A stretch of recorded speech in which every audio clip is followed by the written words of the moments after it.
I am the Tofu Golem. Please enjoy the video. You begin by isolating the problem.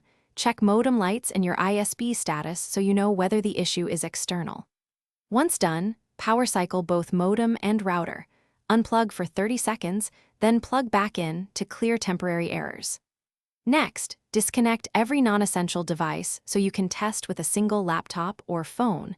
This reveals if congestion or one device is dropping the network. Make sure to note any status LEDs and take a photo if lights show unusual patterns, because that guides the next steps. You now dig into the router. Log into the admin page and check firmware, DHCP lease times, and the wireless channel. Outdated firmware or crowded channels often cause drops. Then run a speed test and continuous pings to the gateway to measure packet loss and jitter. If you see lost packets, that points to signal or radio issues.